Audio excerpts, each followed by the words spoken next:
Welcome to the video. Today I'm going to continue this long journey of selecting my top 20 albums of each year from 1972 to the present day, 1972 being the year I first started buying my own records. And the whole idea of this series is not only to select the top 20 albums, and maybe a few that are bubbling under, and there's a few of those today, but also to kind of refresh my memory of what was going on in my life at the time as a young teenager, and then transitioning into work. Who were the people I was hanging out with, the gigs I was going to, the holidays I might have been going on, the jobs I was doing, and so on. So it's kind of a little bit of an ongoing narrative around almost like a little bit of a life story, but focusing on the music. So I've done top 20 albums of each year from 1972 through to 1983, and today I'm going to do 1984. But for those of you who haven't seen any of these videos or recent subscribers, let me just go through the albums which I selected as the best album for me for each of those years, 72 to 83. Now I've got a few notes here to remind me to keep track of the order of these records. So 1972, my favourite album of the year was Close to the Edge by Yes. 1973. And if you're a long-term subscriber, you'll know that my very first video around music on this channel covered this band, but it's the favourite album in 73, and it's Selling England by the Pound by Genesis. Two absolute amazing albums. I was pretty obsessed with Genesis in those days, so when 1974 came around, this was my favourite album of the year, The Lamb Lies Down on Broadway. I broke the cycle of Genesis albums in 1975 by selecting my favourite album, and this is a bit of a butchered cover, because I bought this copy, my first copy, really cheap, and it's Wish You Were Here by Pink Floyd. In 1976, I returned to the fold, to Genesis fold, Trick of the Tail. 1977, big departure. My favourite album of the year, the one that I would still listen to the most right up to the present day, is Nevermind the Bollocks by the Sex Pistols. What a milestone in music. 1978 was a newly discovered artist. I'd only heard a couple of tracks kind of on the radio, but a friend of mine lent me an album, and from then on I was hooked, and that was Darkness on the Edge of Town by Springsteen. That was 1978. 79, back to punk music, my favourite punk album of all time, and that is The Crack by The Ruts. I'm still astonished today that there are people out there who are big fans of punk haven't got this album. It's absolute brilliant. They do what The Clash did, mixing punk with kind of a reggae thing.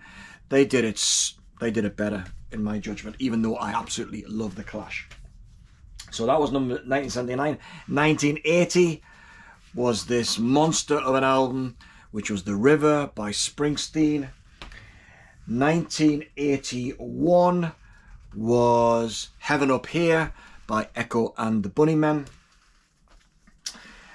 1982 was Love Over Gold by Dire Straits with the immortal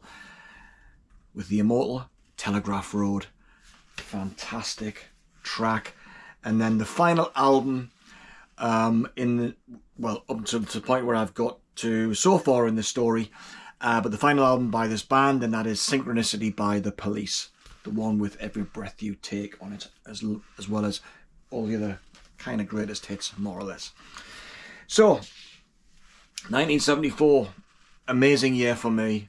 It didn't start auspiciously. I'd come out of college and thinking that I was going to conquer the world. I was going to be some marketing guru, and I was searching around for that first step on the ladder of becoming that marketing specialist. And then I found out that Newcastle Polytechnic wasn't held in such high esteem as some of the more traditional universities. So trying to get an opportunity in marketing was next to impossible. But I was lucky, and I joined on a temporary contract, Northern Rock Building Society. It's now Virgin Money all those years later in Newcastle, as a temporary marketing assistant. Well, I did a project in marketing for a couple of months before I then moved on to the mortgage department. But that was pretty unsatisfying experience. I wasn't using stuff that I'd learned really. I was just doing admin work on a slightly higher salary than I'd been on before I left work to go to college. And but anyway, to carry on the story, I then applied for a marketing assistant's job at Black & Decker, which is the American DIY tool manufacturer. If you probably know, you probably got tools in your workshop or your garage. And I started there. I did pretty well. I went there, and I seemed to impress them in the interview. Did well, but not well enough. So the marketing assistant role evaporated before my very eyes. But I was still offered a job. I was offered a job as an expediter in their purchasing department. I had no idea what an expediter was, but because the salary was twice that I was on at Northern Rock, I accepted the job and with a decision to learn about it later. So I joined them, and after a few months I was promoted to buyer in the purchasing department, and then starting a career in procurement that lasted about 20 years before another 15 years of doing consulting work with procurement teams in a whole multitude of different business sectors. And around the world too as well. So proved to be a really exciting career. A couple of things I learned, which are maybe relevant. Firstly, it certainly speaks to who I am today. Everything is negotiable. I had no idea. I was so naive. I thought people did a job. Suppliers said, well, no, a buying organisation would say to a supplier, how much is that going to cost? The supplier would turn around and say it was going to cost X, and the buyer would say, okay then, will you please supply the goods or the services? Little did I realise that negotiation was a tremendously important and nuanced, elaborate set of tools, tactics, and everything that really impacted not only what I did and my colleagues did in terms of their work, but it suggested to me that it's one of the most important roles in business or even in public sector work, because these days most of what we see as consumers is comes from a supplier somewhere up the supply chain. And forgive me for getting a little bit too technical here, but most of the money that goes through business goes on products and services that are sourced from third-party suppliers, right the way from components to a motor car or a specialist health service for a hospital. Procurement, a very, very important business function that I had absolutely zero clue of at the time. So yeah, negotiation was super important. But also I realized that there are to be really simple, oversimplifying it, is that there are kind of two types of job role in organizations. And one is people have got to crank the handle. They've got to do what needs to be done in order for the company or the institution to basically get on and do what it needs to do. But there is another section of people whose job it is to focus on continuous improvement. And they are the people who are driving the change. And procurement people are amongst those groups, because every single year they have to effectively get more with less. So achieve more value for money from the supplier, but at a reduced cost year after year after year. And it's kind of shaped how I think about people I know in professionally, but also politicians. And now I kind of value politicians who not only speak the truth, but also they are very good negotiators. But most importantly, they're absolutely brilliant at implementation. So they actually make things happen. So it's not just about the rhetoric and the nice words and the virtue signaling that's out there, that comes out of the mouths of politicians. It's about the people who really get things done. But anyway, that was a major change in my work, but it was also a major change in my life. It's completely changed how I see the world and how I see the world of work and the world of politics. So that's kind of a bit of an autobiographical kind of component to this video. If you're still here, great. I'm going to talk about the albums now. So I'm going to start with the albums that are bubbling under. The albums that are good, but they didn't quite make my top 20. The first one is Depeche Mode and Some Great Reward. Now this was a big departure from the very first album with Vince Clarke, which had New Life and Just Can't Get It. Just Can't Get Enough came the second album, I think. But this is where you start to get the much more aggressive sounding Depeche Mode, and we had People Are People on this album here. Somebody, Blasphemous Rumours, a fantastic single that closes the album. So that didn't quite make my top 20, but it's a great album. Another one that didn't make it, but still great, and that is Los Lobos, or is it Los Lobos? Someone's going to tell me. How Will the Wolf Survive? Now, I think this is kind of is this a mini album? It's probably about half an hour long, but just fantastic, like a Tex-Mex sound that made its way all the way across the Atlantic to the UK. The title track is fantastic. What an album. Another one bubbling under, just a couple more, and that is the second album by Aztec Camera, and that is Knife, and this has the producer Mark Knopfler's sound all over it. It's ultra smooth, but a good album. Roddy Frame, the songwriter. And finally, a soul album. And I bought this album solely on the recommendation of the music critics at the time, and they said this album is one of the great soul albums of the last 20 years, and this was pretty amazing when it came to all the way to 1984, and that's Bobby Womack and The Poet 2. Great songwriting, great singing, excellent. So my top 20. So the first one is Hatful of Hollow by The Smiths. Now I seem to recall that this was a mid-priced album because it contained kind of alternative versions and BBC session recordings and B-sides. But this is the album that made famous How Soon Is Now. I think it was a B-side of one of their early singles. But when it appeared on this album, and because it was cheap, oh here we go, it was cheap. I've still got the hype sticker on it. It says maximum recommended retail price, £3.99. It's probably at a time when records were selling for about £5 or £6 each. So it's slightly cheap. 18 tracks. Yeah, John Peel sessions, David Jensen sessions and so on. But anyway, number 20, great album, The Smiths, Heartful of Hollow.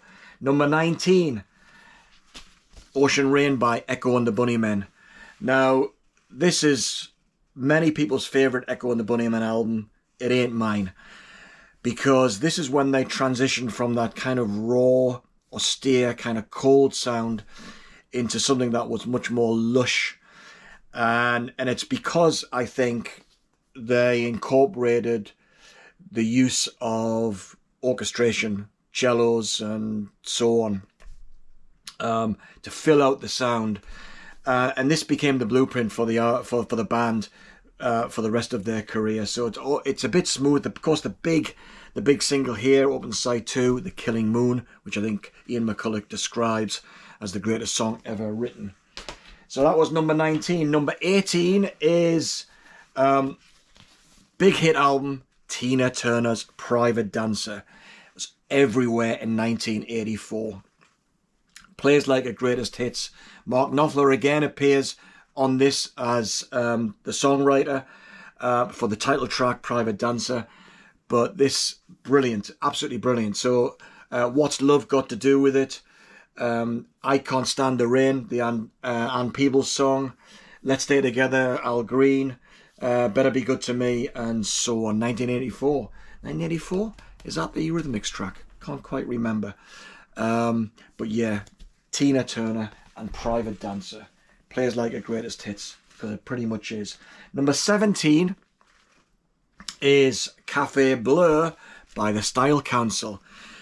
Huge departure from the Jam after Paul Weller left them high and dry, Bruce Foxton and Rick Buckler high and dry, and created this new group around kind of a more of a soulful feel, acid jazz influence, bit of Blue Note influenced as well.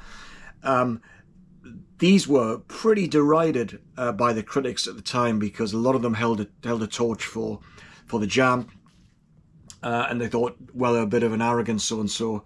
But to be fair, this album stands up. Sure, it's of a particular style, but it still sounds great today. So that's Cafe Bleu by the Style Council. Right, that was number 17. And number 16 is Stop Making Sense by the Talking Heads. Based on a soundtrack basically to a movie that they made. This, probably in the judgment of many, including me, has pretty much the definitive versions of most of the tracks here. Now there's a CD version that's got lots of extra tracks on this one as well, but it opens with Psycho Killer, kind of a very acoustic version, but then it just bursts into life with Slippery People and Girlfriend is Better, is epic. Absolutely fantastic album, great movie. Talking Heads and Stop Making Sense.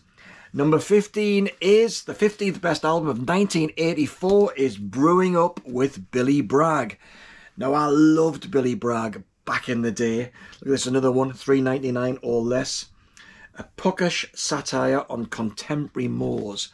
I love early Billy Bragg, because this was the Bragg before someone whispered in his ear and said, you know, you've got a nice singing voice, which he doesn't have. This is when he barked his songs, almost all of them except the one that were really quiet, like The Myth of Trust, which is this third album on the first side.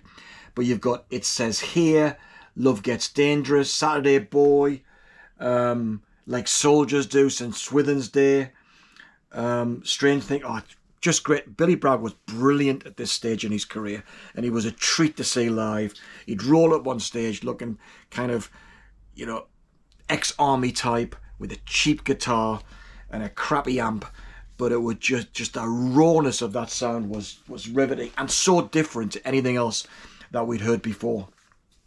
Number 14 is everyone's favourite fantasy, well, at least mine back in the day, and that's Madonna and Like a Virgin, her second album, produced by Nile Rodgers, but also including Bernard Edwards and Tony Thompson from Chic. Fantasy.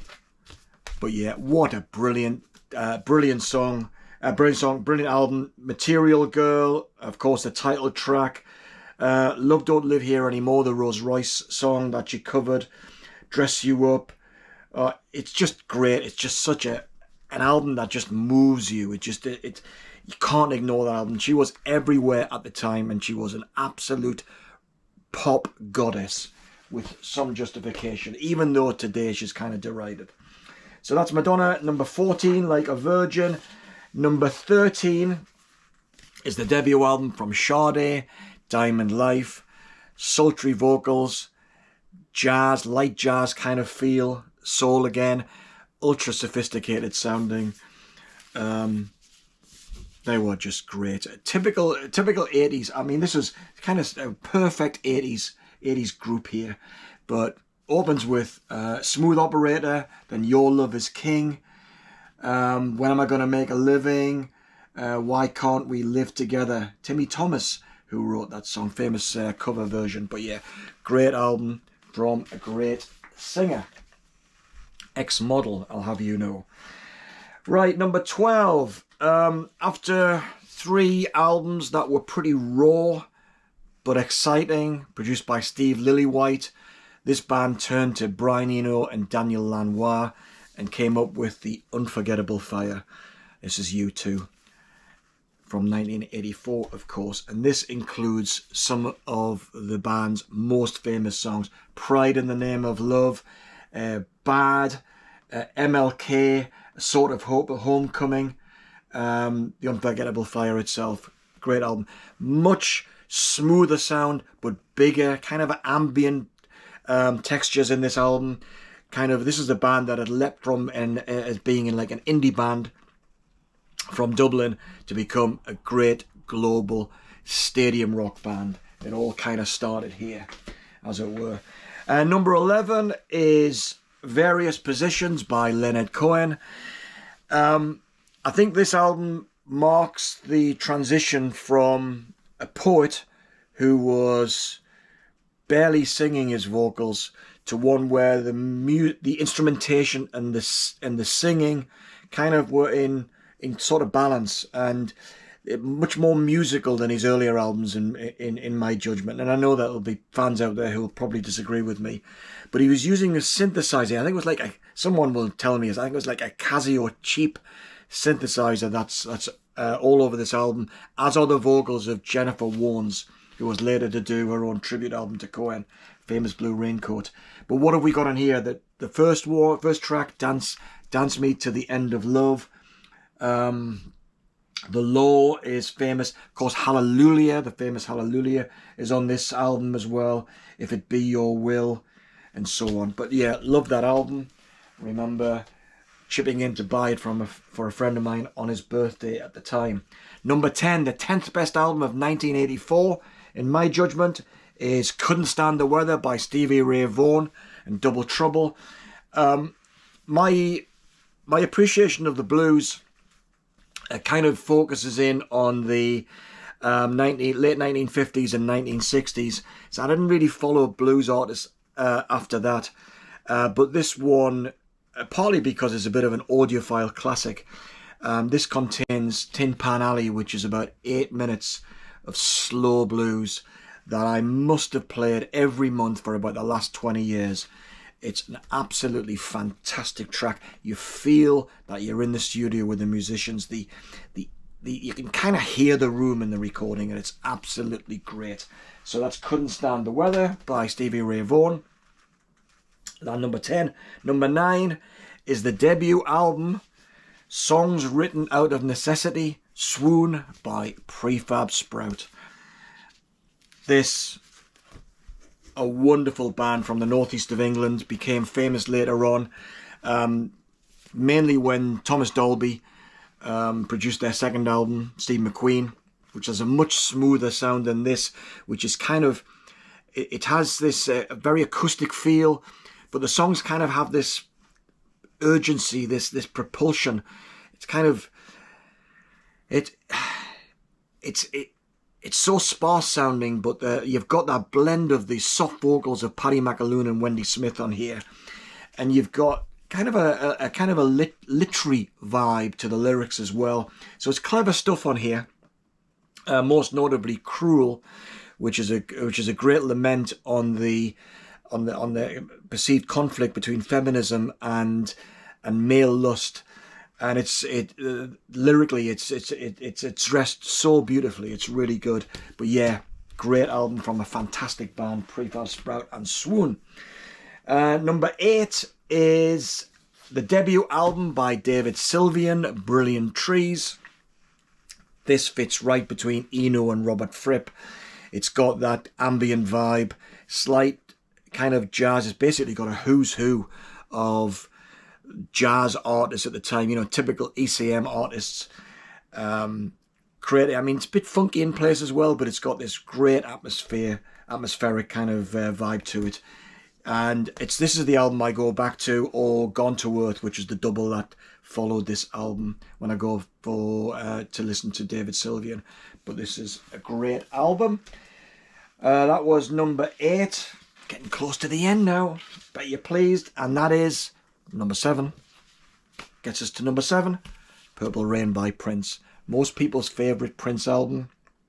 I think a lot of people gave up on Prince after this album because I think they thought that this was never going to be bettered. It's like a greatest hits, a bit like that Tina Turner album. You got Let's Go Crazy, Take Me With You, Darling Nikki, When Doves Cry, I Would Die For You, and the epic Purple Rain, which has one of the best guitar solos in rock and pop. Fantastic album. I stuck with Prince up until the day he passed, and as far as I'm concerned, he was still super creative right up until it was all over. Right, number 6. Another album that was kind of the playlist of the year. Fantastic. The Canadian Bryan Adams and Reckless. Run to You was the breakthrough single here, but this just flows brilliant. Perfect album for a long drive. It's great. One Night Love Affair, Run to You, Heaven, Somebody, Summer of '69, The Kids Wanna Rock, going straight into It's Only Love with Tina Turner. Just a great, great rock and pop album. So that is number 6. Number 5 is the debut by The Smiths.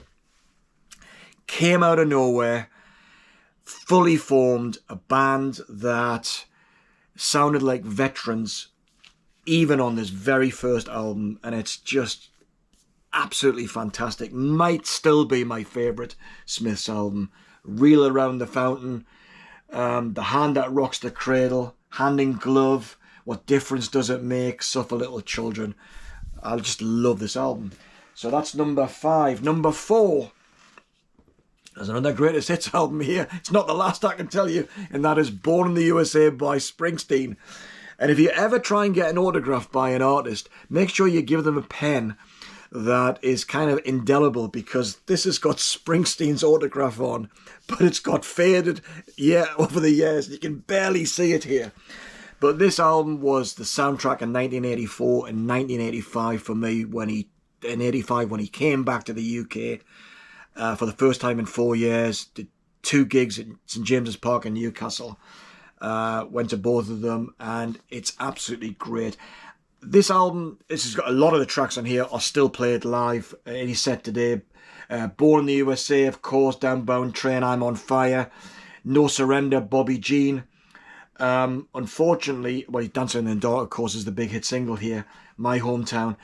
But it's kind of faded from my, in terms of my interest over the years because of over familiarity, but also because of the really cheesy, horrible kind of keyboard synthesizer riff on Glory Days, which does my head in. But what an album, what an artist.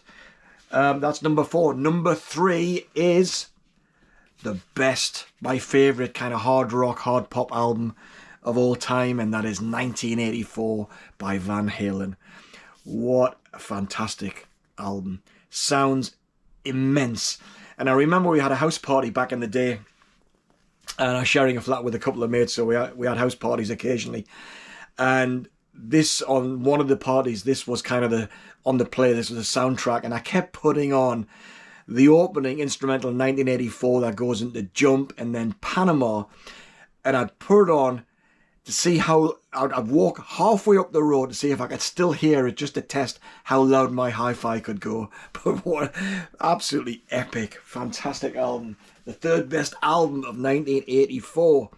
The 2nd best album, and an album I still play today, is Frankie Goes to Hollywood and Welcome to the Pleasure Dome.